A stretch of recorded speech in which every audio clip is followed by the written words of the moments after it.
Welcome to the Fantasy Champions Fantasy Football Podcast. What do we got today, Rick? We got the Week 4 news and injury report.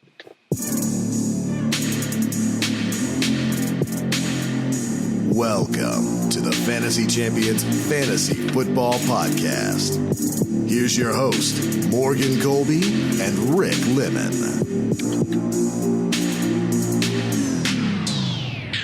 Come on, man.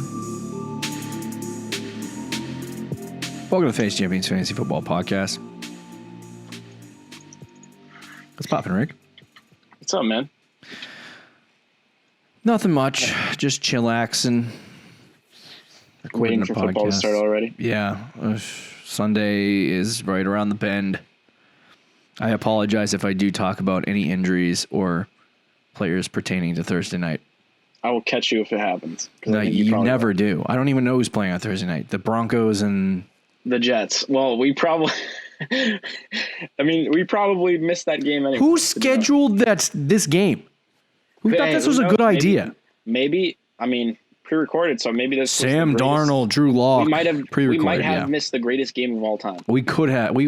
Roasting Sam Darnold throws 6 touchdowns. Holy frick. Or 6 picks. Yeah. You just don't know. It could go either way, honestly. My name is Morgan Colby. I got Rick Lemon with me as always. We got news and injury report today. As always, we'll break down every injury from last Sunday, hopefully. Try our best. And tell you where they're at in recovery and if they're going to miss weeks and other such nonsense. And we'll also get to some minor news points if we have time or if I ever see them in my app. That's how it is for sure. Check out our website, thefantasychampions.com. Follow us on Twitter at the FFChamps, on Instagram at the Fantasy Champions. Like us at facebook.com/the Fantasy Champions. If you're listening on Apple Podcasts, Spotify, Stitcher, or any other podcasting platforms, please subscribe. Subscribing is the best way you can support the show. Leave a review and share this podcast with your friends. If you're watching on YouTube, you can also subscribe there. But jump that subscriber count out. We want to get to monetization. Goal is 1,000. Get us there. That is the goal. Get us there. Click the bell for notifications, like, and comment down below if you have any questions for week 4 before we head into Saturday. So let's jump right in. You ready to go?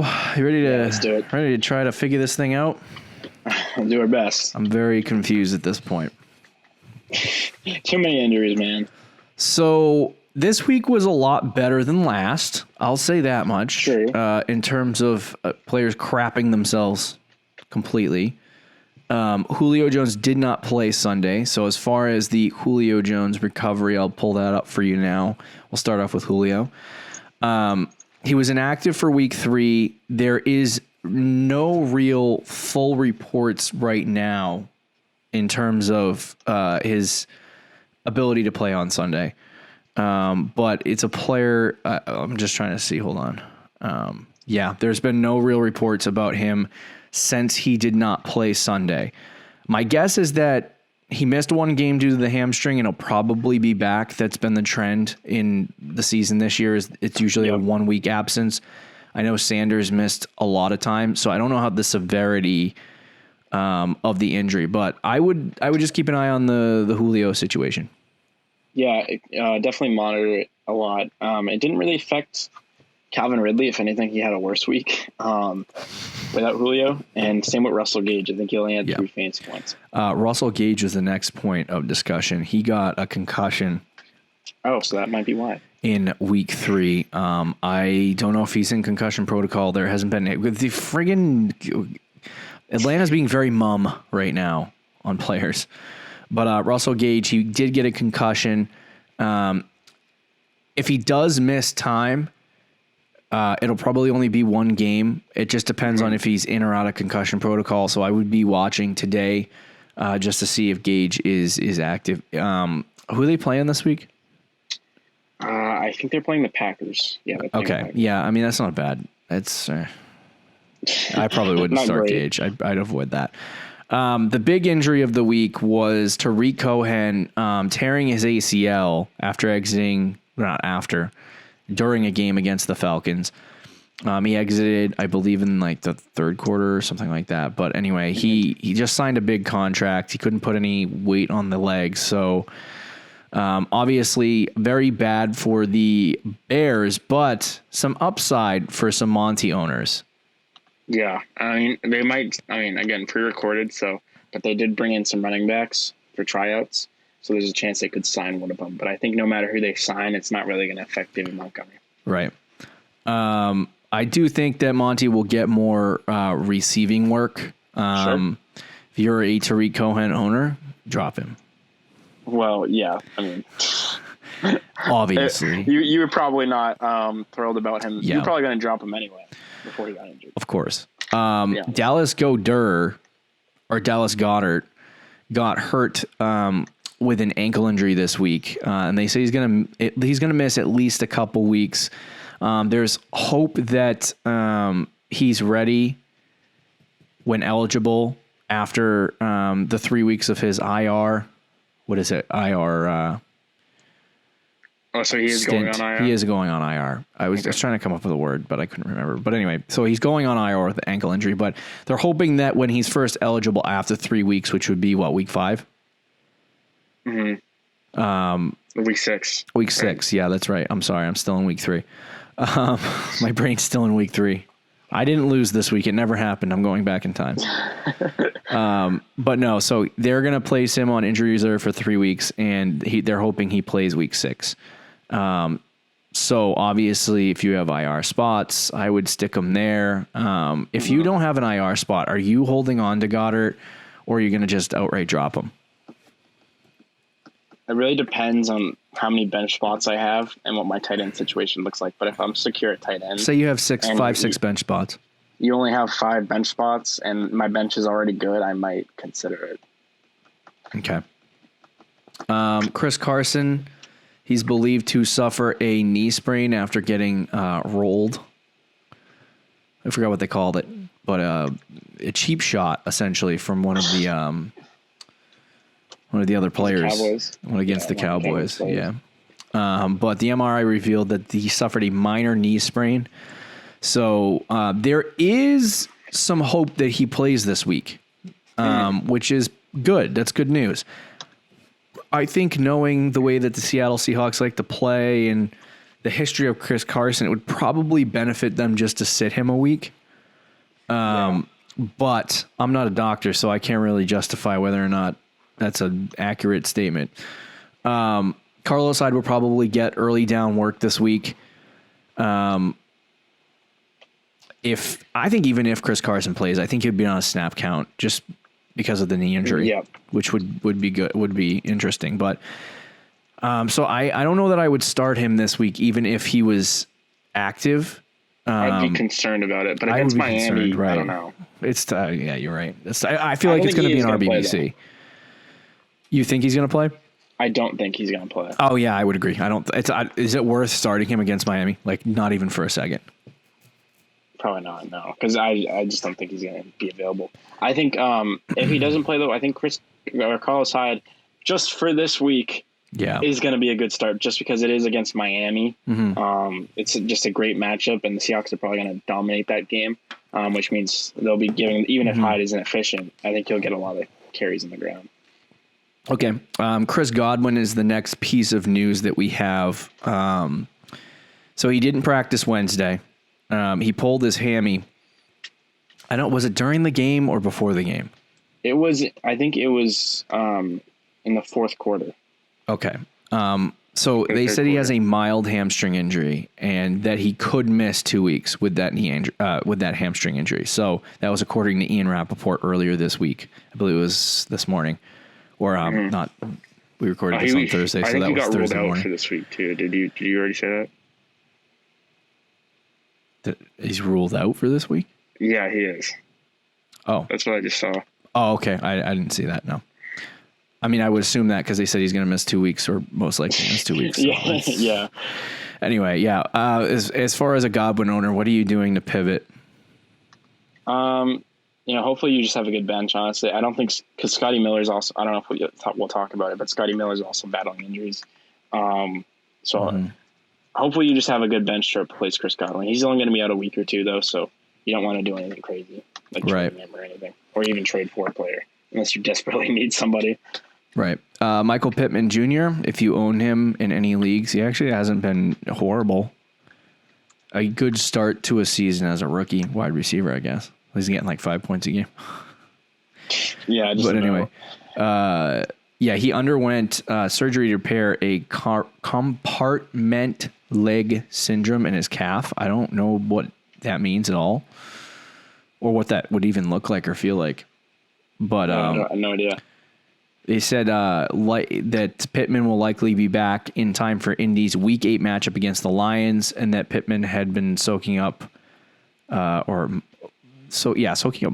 mop up catches and blowouts in the past 2 weeks. So, yeah. Interesting. If you own him, you probably don't. Like, it's not even worth holding on to him at this point. No. He did get more work when Campbell went down, but, man, that wide receiver core for Indianapolis kind of falling to pieces over here. Yeah, they're bad on some stuff.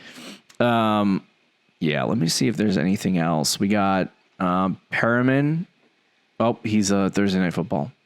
Not projected to play, though. You caught it. Look at that. I did. I saw it. I stopped myself. Not even that anyone would do Perriman, but Kittle, George Kittle. Who owns Brashad Perriman? George Kittle is a full go in Wednesday's practice. So that's a good sign that he can come out and play for this week. And then Jared Cook did not practice on Wednesday with a groin injury.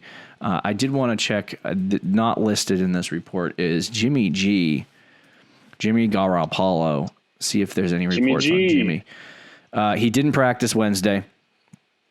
It's not a good sign for his availability on Sunday. If he does practice in a limited capacity, I think he might play.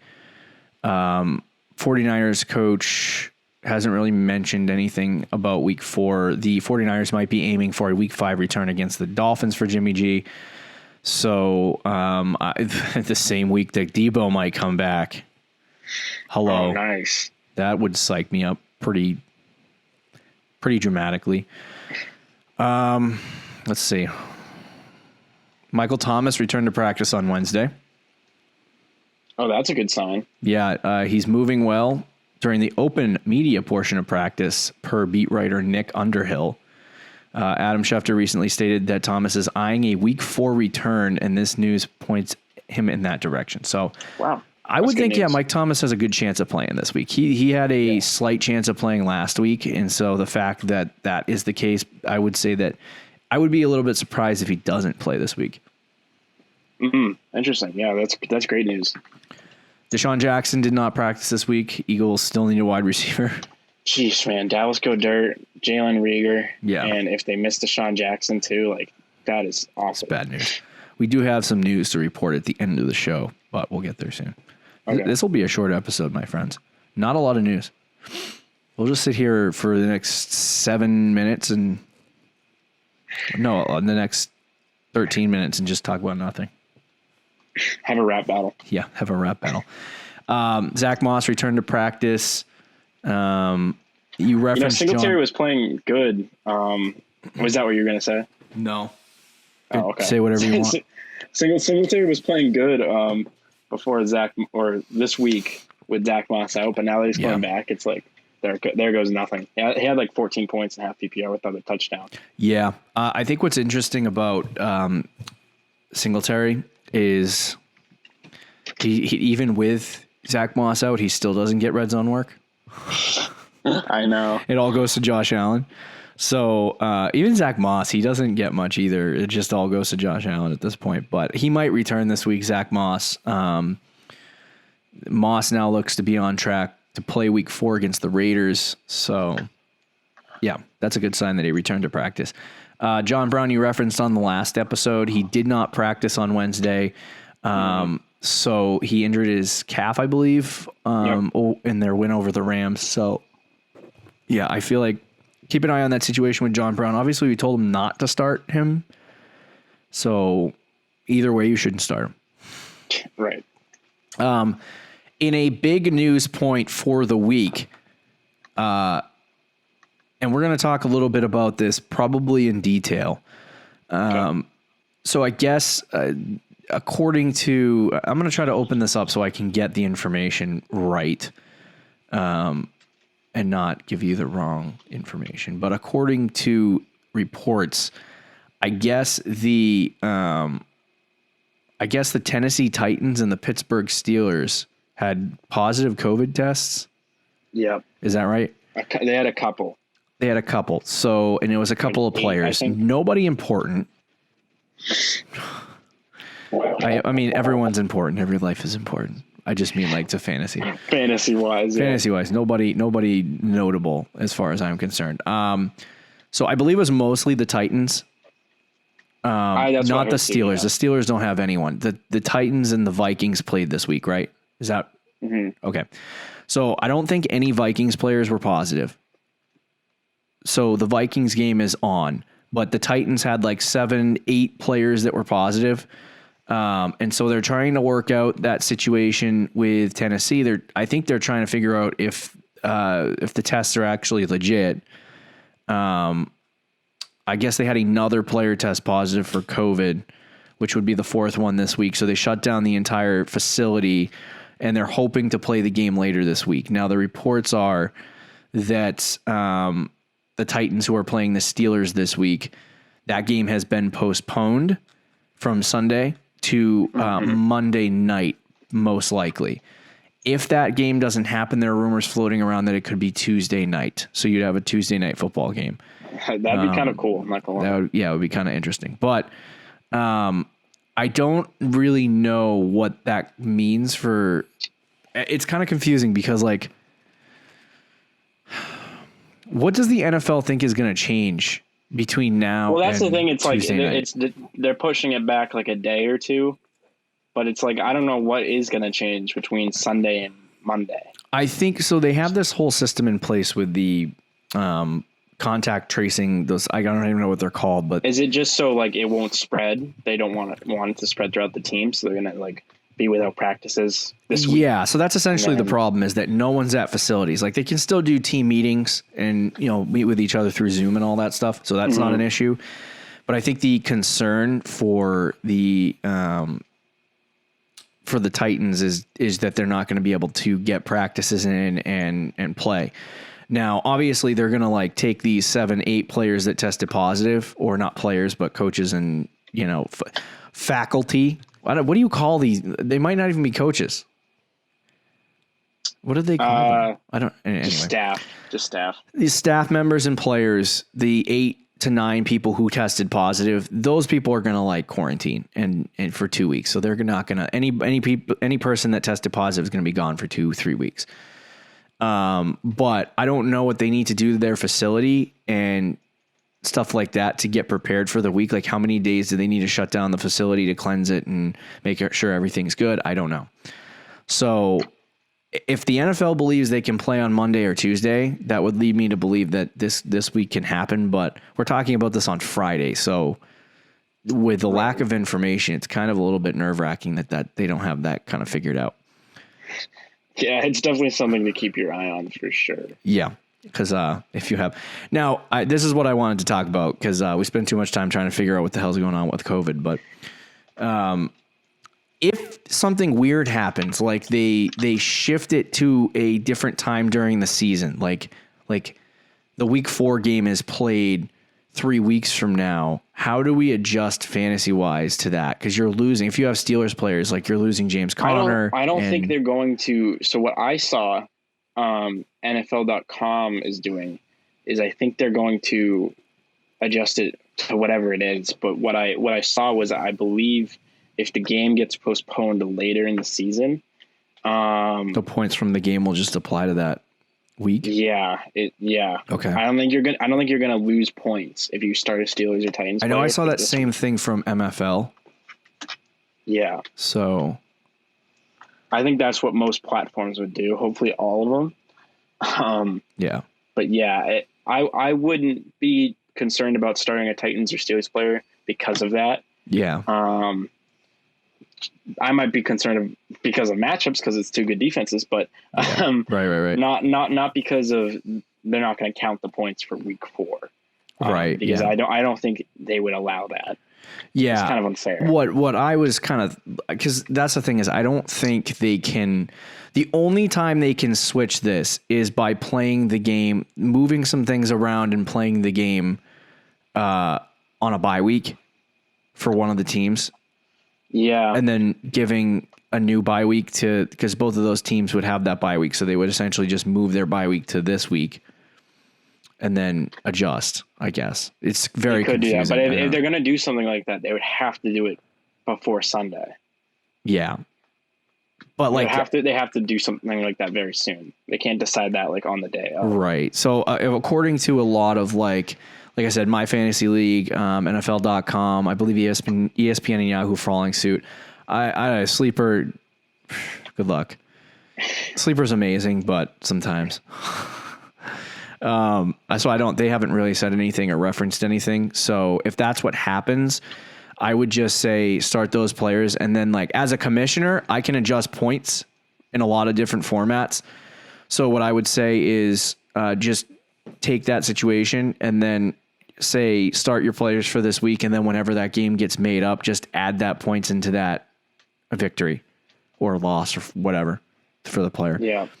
So, Juju gets 15 points. You just add it in later. So it would just apply to the week 4 matchup and they would just play it another time. So anyway, that's what I would do. Even if your platform doesn't allow you to, or isn't going to count it towards that game, if that makes sense.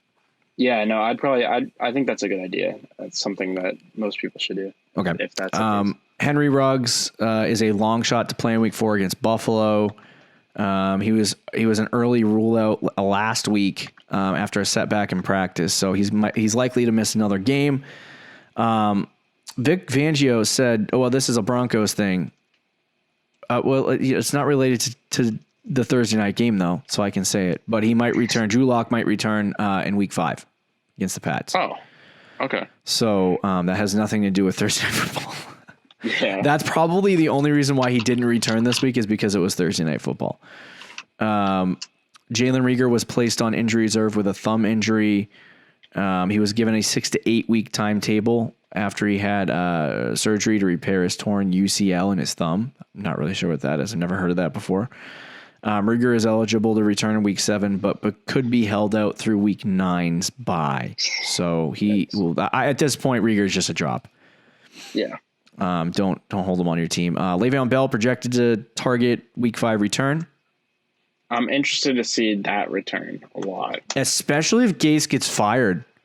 Yeah, I'm starting to increasingly be like, okay, maybe we should be buying Bell because if Gase gets fired, it's cheap. Yeah, Gore's gonna be gone. This is a flyer. Yeah, I just don't know. I don't know how much it's gonna cost you to do it, but because if Bell gets his normal workload back.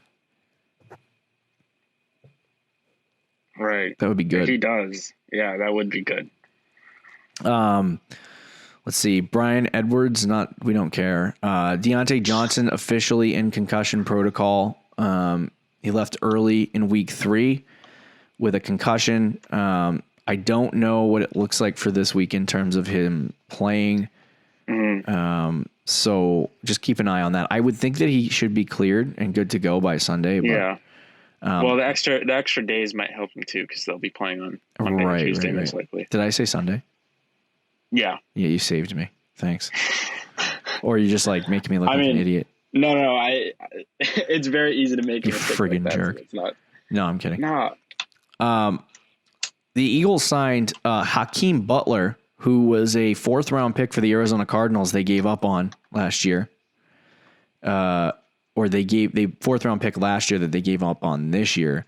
The Eagles have signed him as a tight end. Interesting. That's interesting. They're going to try to convert him to tight end. Probably to replace Goddard. Yeah. Yeah, I mean, we'll see how that works out. I'm not sure if that's the best way to go, considering he's more of a wide receiver, but that's definitely something to keep your eye on. Henderson is projected to start this week against the Giants, according to Sean McVay. That's good. It's very good news. And leaving him in your lineup. The only other news that I think we should get to, Jordan Reed was healthy for about 5.5 minutes. Unfortunately. he could be sidelined 6 to 8 weeks with a knee injury. At this point, it's just man. I don't know if we talked about Tyrod Taylor either. Tyrod is, he's according to Anthony Lynn, he's not in a position to rule out Tyrod Taylor for Week 4 against the Bucs. Let me see if I can open this up and see if there's any other interesting news about Tyrod. Yeah, that's it. That is interesting. I don't know if I would go back. That would be that actually is a huge, like if Tyrod Taylor is the starting quarterback, are you excited about starting Keenan Allen this week? No. Yeah, see, it changes the entire, and Austin Eckler too. Like, he's going to start, but like, it changes the entire aspect of the team. It does a little bit, yeah. Like, just tell us whether or not he's going to be playing. So right, that's interesting because I know in the beginning of the week he was expected to at least miss this week, but now, I mean, if he plays, that does change some stuff. Yes, it does. I think that is all the news and notes we have for this show. Do you have any other thoughts for us, Rick? No, the only other thing I'd bring up, I know DJ Chark, I think, is questionable for this week. I think somebody else who's battling. Oh, never mind. He plays on Thursday night. So yeah, see, this DJ Chark is questionable. No, he doesn't play Thursday. No, somebody else that I was going to mention is playing Thursday night. Oh. Who's battling injuries, but I'm not going to mention it because this show is for Friday. It's so hard not to talk about that Thursday game on the show that we pre-record on Thursday or Wednesday or whatever it is. Thanks for listening to the Fantasy Champions Fantasy Football Podcast. Be sure to check out our website, thefantasychampions.com. Follow us on Twitter and Instagram. We'll talk to you on Tuesday, Fantasy Champs. Later. Thank you for listening to the Fantasy Champions Podcast. Make sure you subscribe on iTunes and YouTube and follow us on Twitter @TheFFChamps.